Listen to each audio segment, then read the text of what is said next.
abantu ethi uKristu leya nto leya angaze yachaza kanjani ifana ne-office lento kaKristu. It's something edule kakhulu uma ethi uKristu ethi uJesu uKristu i-office leya angena kulona ngenxa yekhonini yakhe wangena kulona. Uma usubheka kuRevelation maningi amagama uJesu abizwa ngayo kuthiwa uyizwi kaNkulunkulu, kuthiwa ufakazi uqinisile nothembekile, kuthiwa u-amen, kuthiwa asho onke lamagama lawo asho ngayo.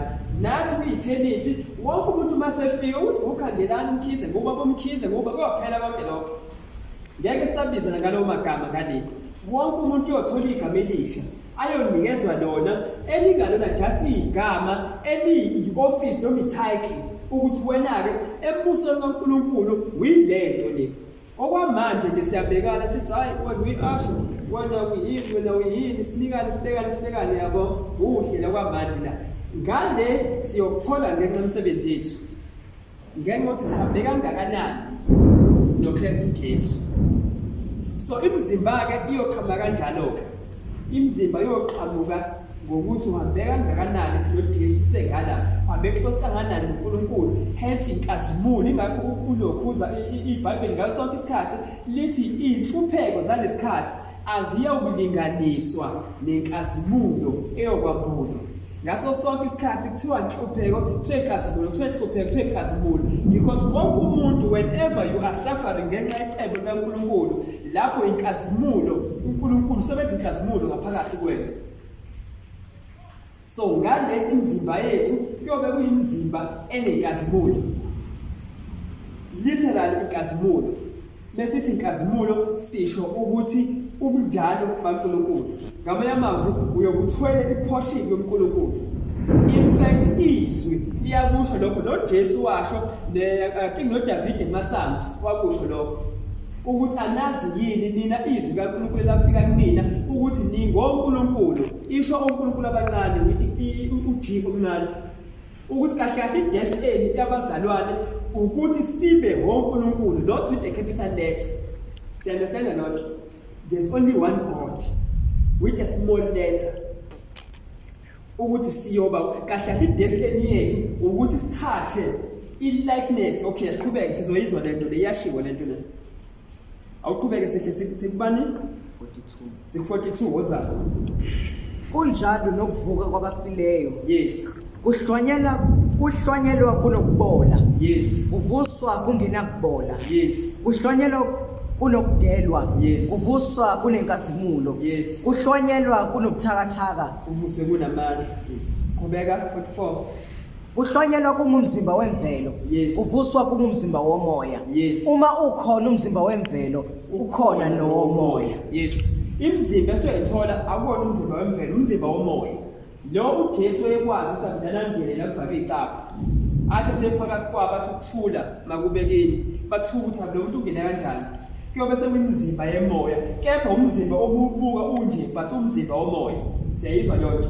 Ingakho uJesu bebemchaza esezulwini kuthiwe inyawo zakhe zazingathi yithusi edlule emlilweni, kuthiwe ikhanda lakhe because umuntu kanje. Kodwa uyayizwa michazwa lento kuthiwe ikhanda lakhe kungathi uboya bemvu, kuthiwe amehlo akhe kungathi amalanga momlilo, kuthiwe emlomeni lakhe uchaza umuntu, kepha chaza umuntu onenkazimulo. Onenkazimulo ngoba ivele ulimi lakhe kuthiwa ngathi kepha esiyahlangothi zombili bemchaza yonke indlela echaza into ayigqokile. Chaza umuntu kodwa okhazimilisiwe. Siyayizwa lento. So kuyachazwa-ke la ukuthi njengoba ukhona umzimba wemvelo onje onobuthakathaka onani kuthiwa wena masufa uyofa mhlawumbe kukhona ubuthakathaka obukhona kuwena, mhlawumbe kukhona umzimba okhona ubuhlungu obukhona emzimbeni, kodwa masuvuswa uyovuswa sekumzimba onqobile. Umzimba ongenawo ama-limitations uyovuswa kuwumzimba ongenalutho eyi-obstacle yalo mzimba lo. And liyasho iBhayibheli ukuthi emva kwalokho akusekho ukufa, meaning umzimba ongeke uphinde ufe lo we-eternity. Ngeke usaphinde ufe lo mzimba, ngeke uphinde ukhale lo mzimba lo. Ngokuthi iBhayibheli ziyosulwa zonke inyembezi, meaning umzimba ongeke uphinde ukhale. You will not be subject to wonke amalokhoza ama-temptations enyama, ngoba even ukushada ngale ngoba engasekho lo mzimba lo esobe sesinawo. Qobe ngasekho ukuthi usisi omncane lo awubani sobe sonke sesifana. Sesihlukaniswe nje inkazimuli. Sesihlukaniswe nje inkazimuli. Awuqhubeke sihle.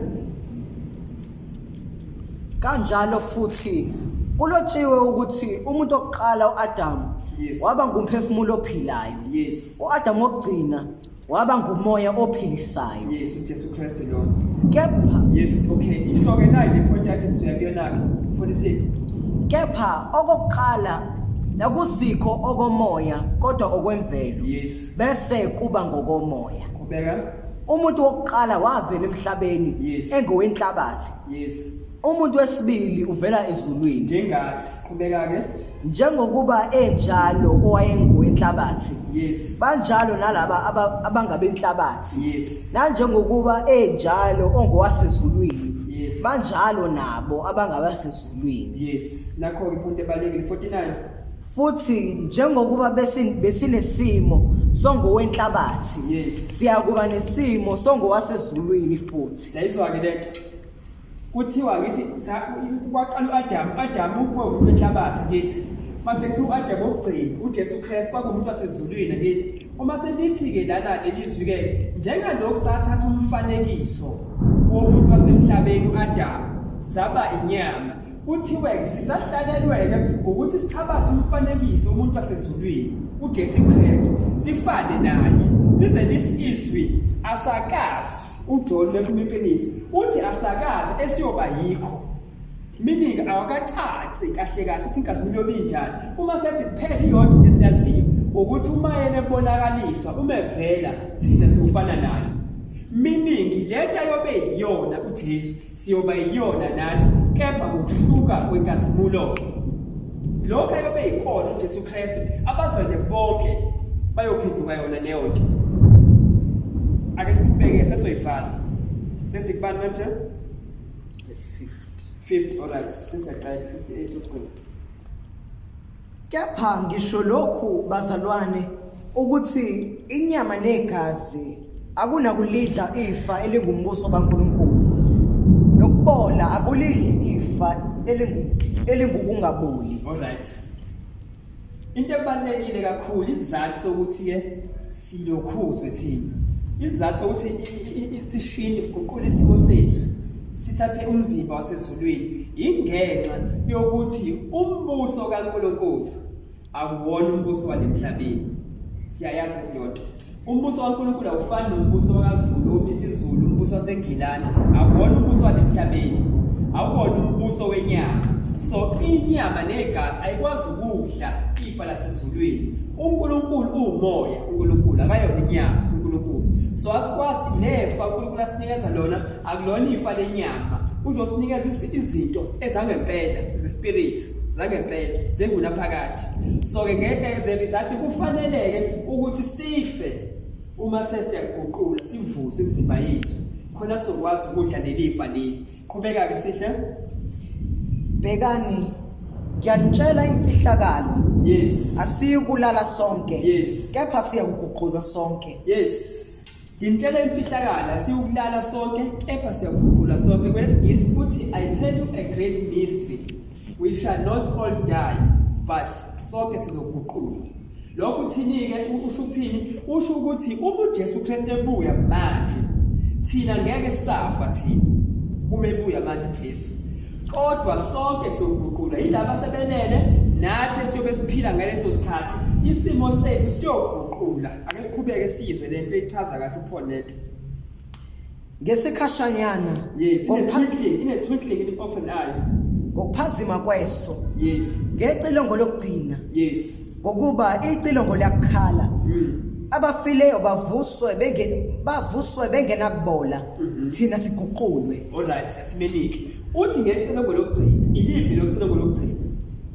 Uma ufunda incwadi kaRevelations, uRevelations ufike akhipha impawu ezo6. Ukhipha impawu ezo7 njalo. Lezo mpawu ezo7 kwes7 uphawu kube sekhishwa amacilongo awu7. Kunamacilongo awu7 akumele akhale before kubuye uKristu. Abastudisha